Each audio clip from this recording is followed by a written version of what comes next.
We just got back from 2 awesome days in the Mohave Desert rallying the new Pan America motorcycle. Did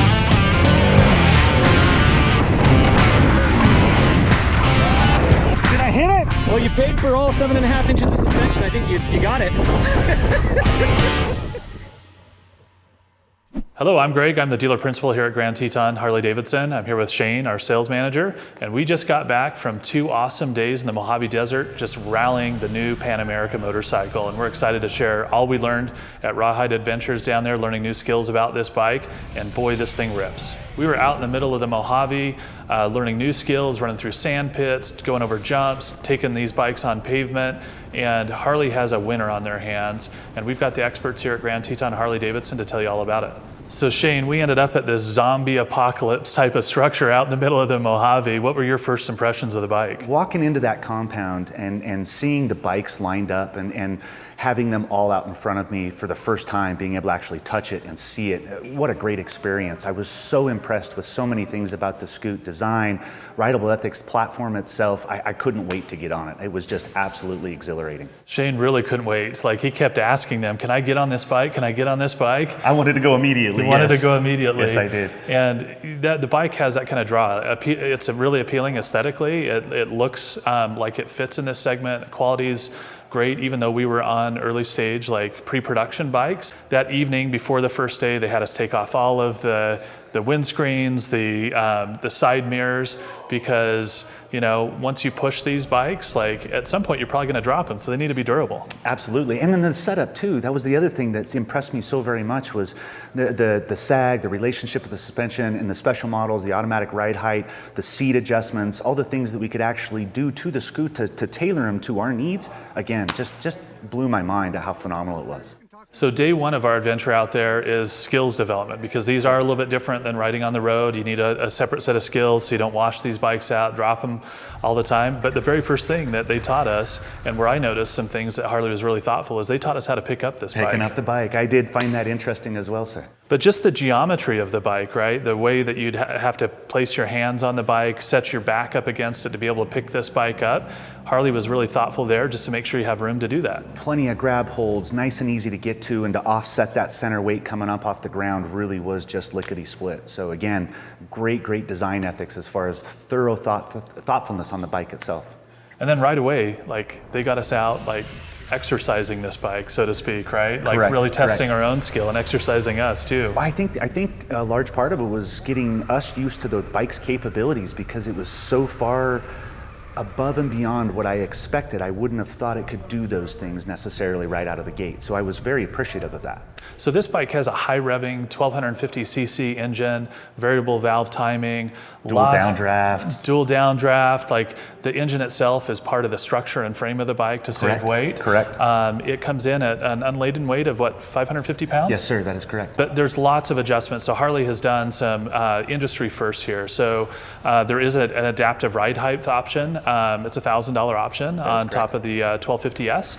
But it makes this bike way more approachable than the other adventure bikes out there. But even for tall guys like us, I noticed that was really helpful as we were, you know, kind of off camber with the bike, and they set the kickstand down. It helped us get on and off that bike a little easier too. Just even the simple subtleties, being able to pump the suspension up, just rocking it on that kickstand itself to bring it back up to the ride height for on-off and rideability around was amazing.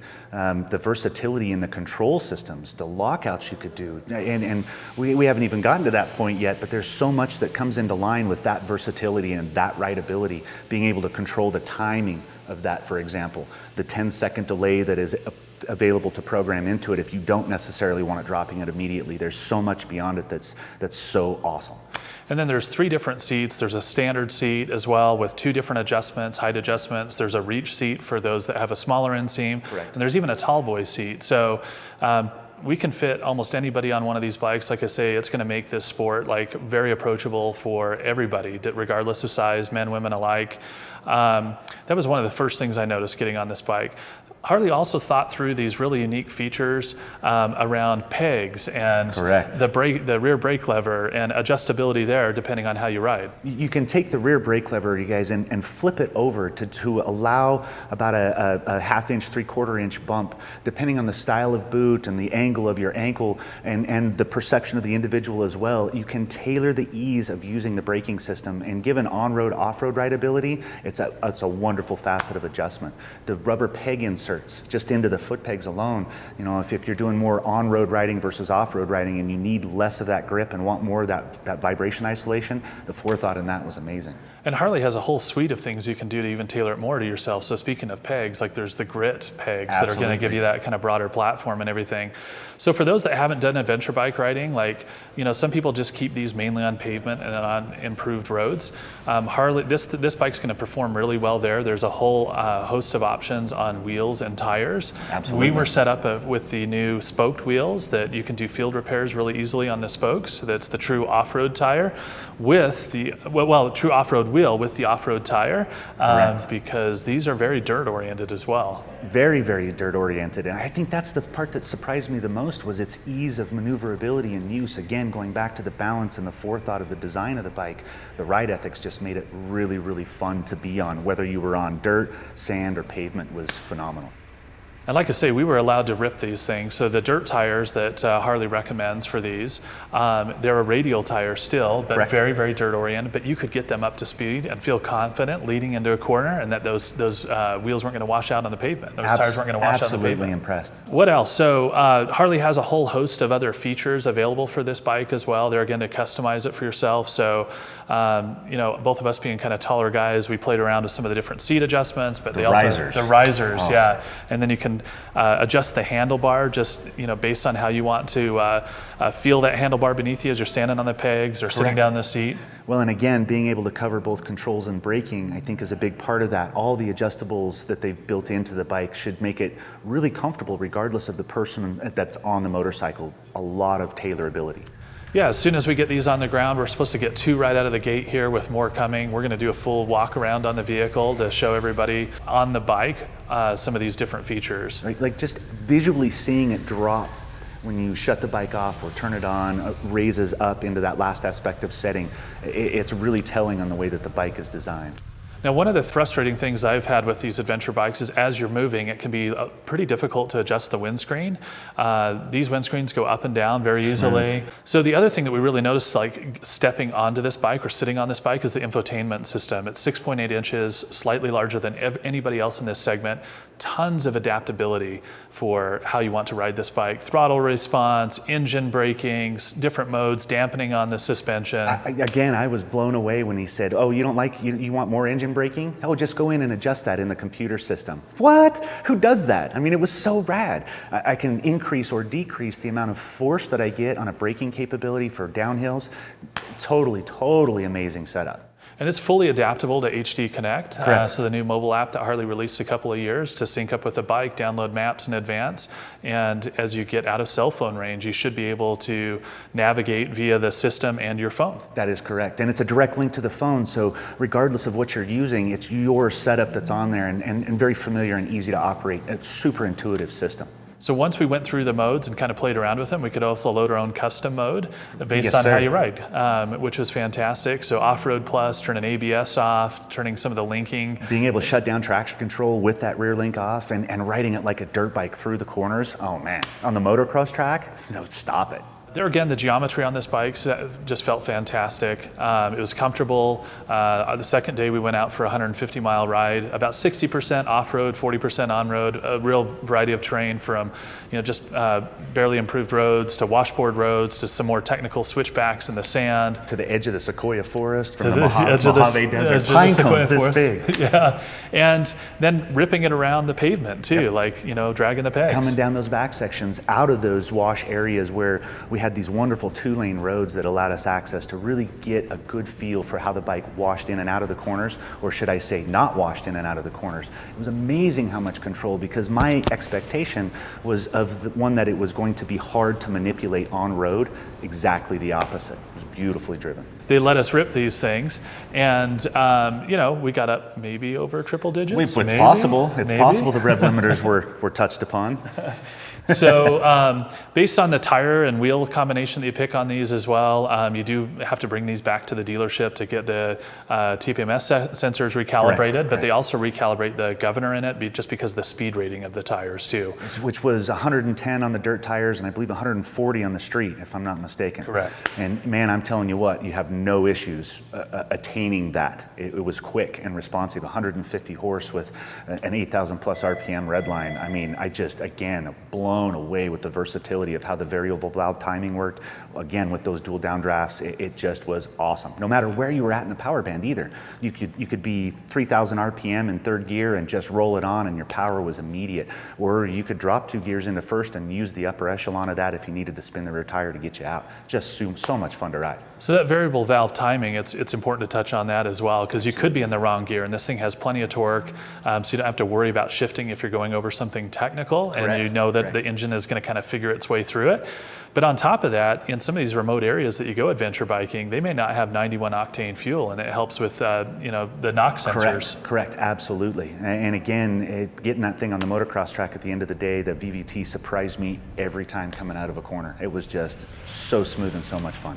So speaking of the motocross track, Shane, we've got a video of you like really getting after this bike, right? Kind of thought I might get in trouble just a little bit, but nobody yelled at me, so I think we're okay. And when you turn a GoPro on or a camera on, like Shane, man. like he was going to send it. Yeah, well. Did you send it, Shane? I did just a little bit.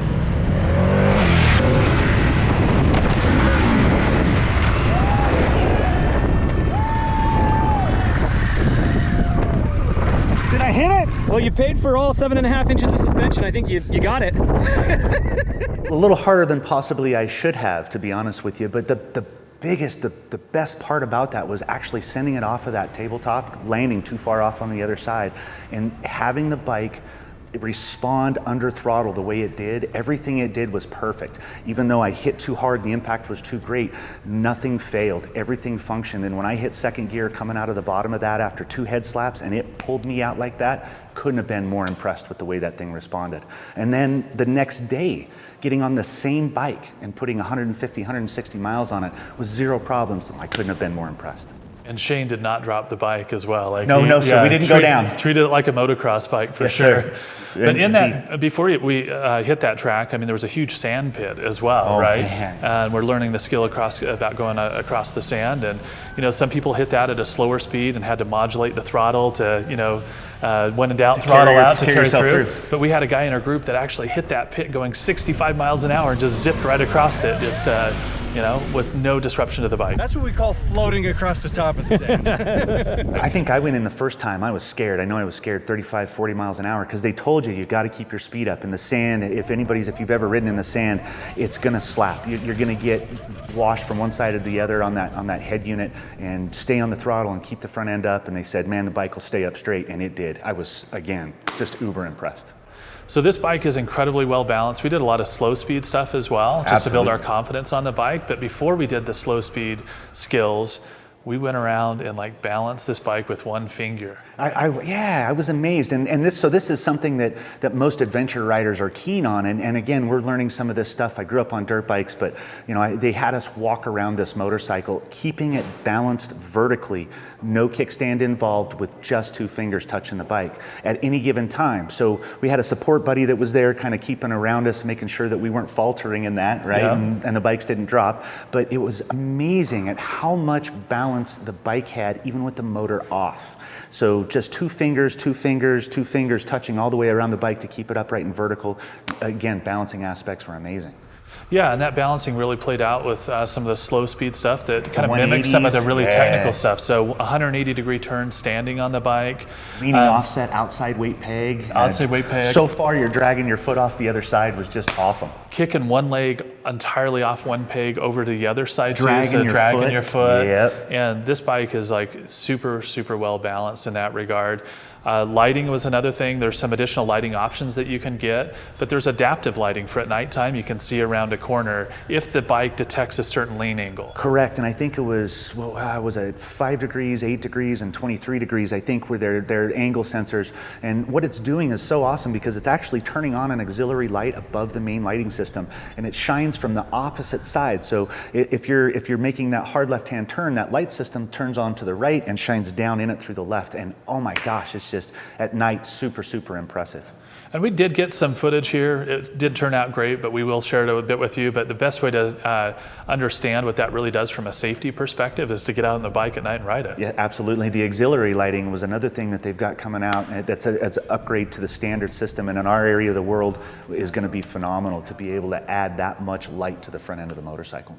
So in terms of options for this bike, like Harley is nailing it again, working with some of the bigger aftermarket parts suppliers. Indeed. SW Mototech on some of the aluminum panniers. You've got soft bags. You've skid got plate system. Skid plate systems. Like we said, we've got bigger pegs, but all the way to the apparel as well. Absolutely. So impressive. Revit, a couple of different types of apparel that's built for this type of motorcycle riding from a protection standpoint. We're going to share some reviews on helmets and jackets and pants and boots in another video. Yeah, the Passage and Grit collection did not disappoint. So on road, on pavement, this bike feels like a sport touring bike as it should.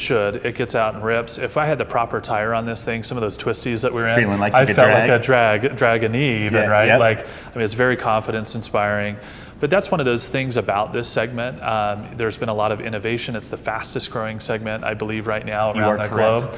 And it's because you're able to experience the world in a different fashion. A lot of, even in the US here, there's tons of BLM roads. I think there's more unpaved roads than there are paved roads. So you're able to experience the world in a little different fashion on an adventure bike. Absolutely. And see things that you wouldn't have seen normally either, right? Just the ability to jump off and take that 15, 20, 30-minute excursion off of the main road, even if you're not wanting to go miles and miles on off-road adventures and excursions, is so, so worth it. I mean, just that drop alone is amazing. So I often get asked, like, hey, what's my favorite motorcycle? Because, you know, I've got a collection and ultimately bought a dealership because it's like, hey. it's not in your blood at all, right? Not, yeah. But the reality is each motorcycle's a little different tool. They're meant for different things. And I would say an adventure bike is like a Swiss Army knife. It kind of does all sorts of different things well, on-road, touring, some off-road, and there again, it's just a different tool. And some people do say after they get into this sport that